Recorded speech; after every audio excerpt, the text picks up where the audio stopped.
Today, we're taking a deep dive into a story that might just turn your understanding of ancient history upside down. We're talking about the Andites and their incredible journey across Asia as told by the Urantia book. What's incredible about the Andites is that this relatively unknown group played a pivotal role in shaping the course of civilizations. Think about it. Their story challenges us to look beyond traditional historical narratives. The Urantia book places Asia as the starting point for humanity. Can you tell us more about that? Absolutely. The Urantia book points to a specific region in southern Asia as the birthplace of the first humans. Andon and Fonta and their descendant Bedonan established a thriving cultural center that endured for over 500,000 years. It's this incredible legacy that the Andites would carry with them as they migrated across the continent. It's remarkable how this one lineage spread its influence so far and wide. But what prompted their migration? What made them pack up and leave this ancient heartland? The Urantia book suggests a severe drought in Central Asia around 8000 BC forced the Andites to adapt. Now, many early humans facing similar pressures turned to herding, not the Andites. They made a pivotal decision to embrace trade and establish cities. They chose a different path, and that choice had huge implications. What did this shift to urban life mean in a world still dominated by hunter-gatherers and pastoralists? It was a turning point, not just for the Andites, but for the development of civilizations in general. By establishing cities and engaging in trade, they fostered the exchange of ideas, technologies, and cultures, sparking innovation and accelerating progress. From the Nile to the Yellow River, cities became hubs of cultural fusion, driven by the Andites' pioneering spirit. And get this, they even established a Central Asian trading center called Adonia near present-day Ashgabat. Imagine that. It's like they were laying the foundation for the interconnected world we live in today. So we've got the Andites, driven by climate change, venturing out and establishing trade routes. But they weren't alone in Asia, were they? The Urantia book talks about ancient India as a melting pot of different human groups. Imagine a place where you have the red race, the yellow race, even descendants of Andon and Fonta himself, all interacting and intermingling. This was ancient India, a true cradle of diversity. What happened when the Andites arrived on the scene? Was it a peaceful integration or something more forceful? Around 15,000 BC, driven by population pressures, the Andites moved into India from the highlands. They navigated through the Indus and Ganges valleys, making their way south. It was more of a conquest, let's say, than a simple integration. They pushed some existing populations further south and east as they claimed their territory. So it sounds like the Andites weren't exactly welcomed with open arms. Did they manage to maintain control over this new territory? They did initially, even establishing strict rules against intermarriage to try and preserve their lineage. However, by 10,000 BC, the Urantia book tells us that many Andites had integrated into the larger population. Their distinct lineage began to blend with the rich tapestry of cultures already present in India. From conquest to integration, that's a fascinating turn of events. What were the consequences of this cultural fusion? Did it lead to the rise of a new hybrid civilization? Precisely. This fusion led to the emergence of the Dravidians, who, for a time, showed immense promise. They built cities, established trade routes across the Arabian Sea and the Bay of Bengal, and even developed a written language influenced by Sumerian. They were on the verge of something remarkable. They were carrying the torch of civilization forward, building on the foundations laid by those early Andite settlers. So what happened? Why didn't we see the Dravidian civilization rise to greater heights? The Urantia book suggests that their very diversity, while a strength in many ways, also presented a challenge. The Andite influence, that spark of innovation, began to wane as their lineage was diluted over generations. A case of too much of a good thing, perhaps, where the advantages of a diverse gene pool may have inadvertently hindered the preservation of those unique Andite traits. That's one way to look at it. And we can't forget about geography's role in all of this. India's unique geography, as populations grew, led to more intermingling. This further accelerated the blending of cultures and, according to the Urantia book, potentially prevented the Andite influence from reaching its full potential in the region. It's interesting to consider how things might have unfolded if things were different. It really makes you wonder about the might-have-beens of history. So we've seen the Andites' journey to India, conquer, integrate, and leave their mark on the genetic and cultural landscape. But their story doesn't end there. Next, we're going to trace their steps eastward into China, where they encounter a civilization that took a very different path, a civilization built on the foundations of a pure Sangic lineage, whatever that means. Now that is where things get really interesting. You see, while India became this melting pot of human diversity, China followed a different trajectory. Well, a pure Sengic lineage, you see, refers to a specific group of early humans that share a common ancestor. So it's like a distinct branch on the human family tree. Exactly. And according to the Urantia book, the ancient Chinese people descended from this particular lineage. Fascinating. And this purity, as the Urantia book calls it, had a direct impact on how their civilization developed. It seems so. The book suggests that this more homogeneous gene pool played a role in their early cultural unity and stability, at least initially. Okay, so different paths, different outcomes. While India became a melting pot, China developed a more unified cultural identity early on. But they weren't completely isolated, were they? You mentioned the red race being present in East Asia as well. Ah, that's right.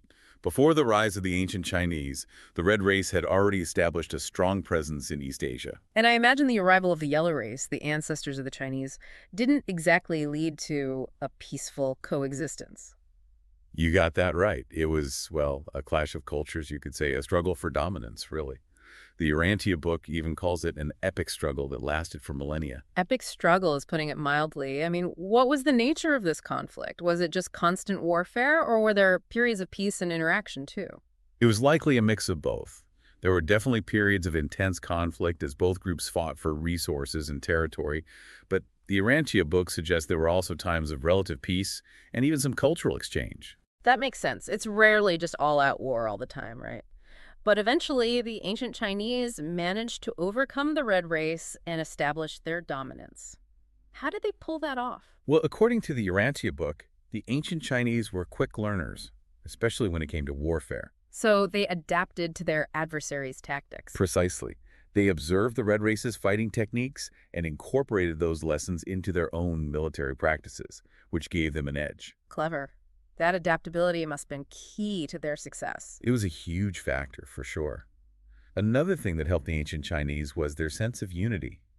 The Urantia book explains that they understood the strength in numbers, unlike the red race, who were often divided into smaller, sometimes warring tribes. So a united front versus a fractured one. Makes sense that would give them a strategic advantage. Exactly. And over time, this combination of adaptability, unity, and strategic thinking allowed them to gain the upper hand in the region. It's fascinating how such long-lasting conflicts can shape the destinies of entire civilizations. So what happened to the red race after they were displaced? Did they just vanish? Not quite. They actually embarked on an incredible journey of their own. Oh, tell me more about that. Well, as the last ice age gripped the planet around 85,000 years ago, it opened up a land bridge between Siberia and Alaska. You mean what we now call the Bering Strait? That's the one. And according to the Urantia book, the red race, who had been pushed to the edges of the continent by the Chinese, saw this as an escape route, a chance for a new beginning. So they migrated across the Bering Strait. That's what the Urantia book suggests, yes.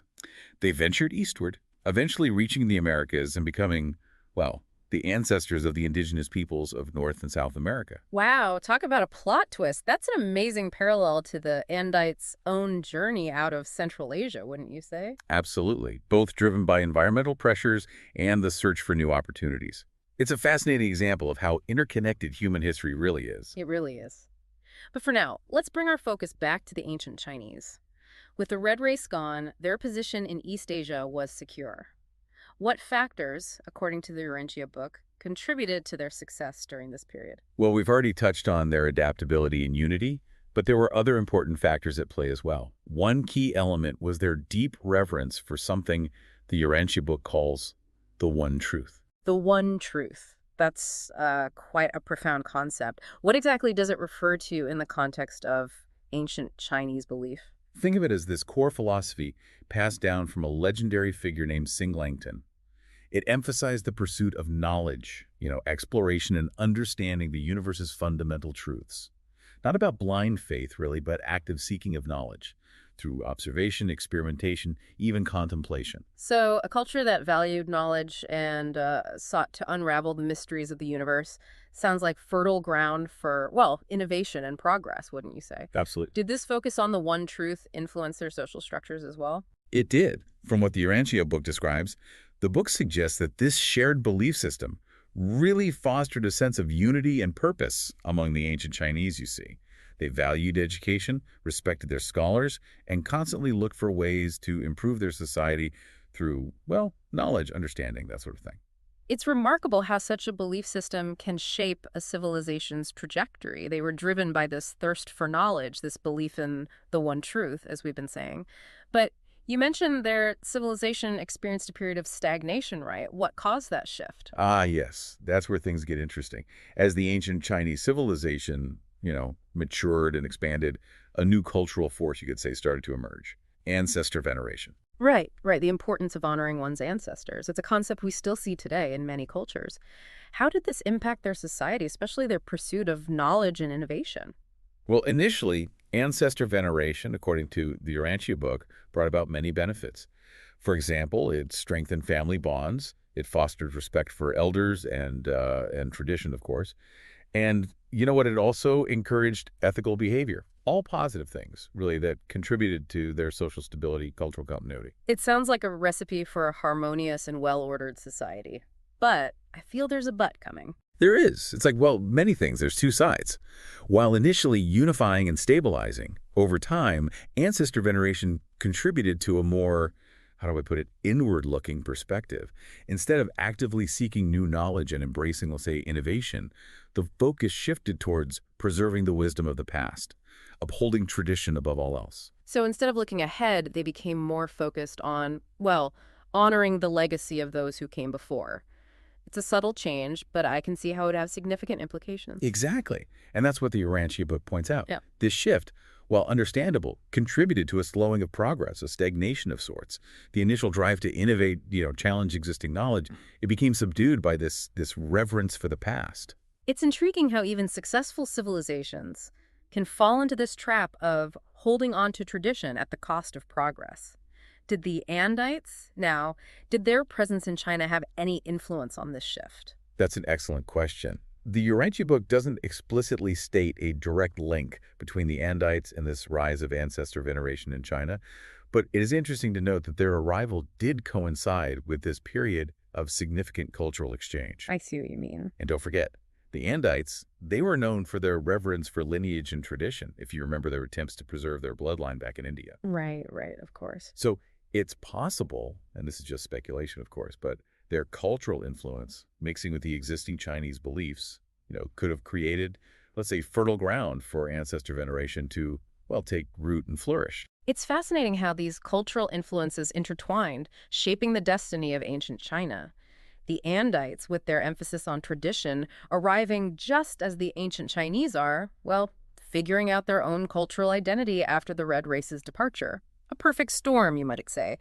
And while ancestor veneration brought stability, it also, perhaps unintentionally, contributed to this eventual stagnation, a shift away from their earlier pursuit of, as we've been calling it, the one truth. It really makes you think, doesn't it? Yeah. History, it's rarely black and white. The Andites, who brought so much innovation elsewhere, might have, perhaps by meaning to, contributed to a slowing down of that same progress in China. It's a complex tapestry, isn't it? It makes you reconsider how we view progress and decline. It's not always a straight line. The Andite's journey, as the Urantia book tells it, it's really a testament to, well, to curiosity, to adaptation, and to how interconnected human civilizations truly are. And even though their story is shrouded in the mists of time, it gives us a glimpse into the forces that have shaped our world, wouldn't you say? Without a doubt. It challenges us to question our assumptions, to explore those hidden connections that bind us all across cultures, even across millennia. It really is a call to keep asking questions, keep exploring, and to keep digging deeper into the mysteries of our shared human story.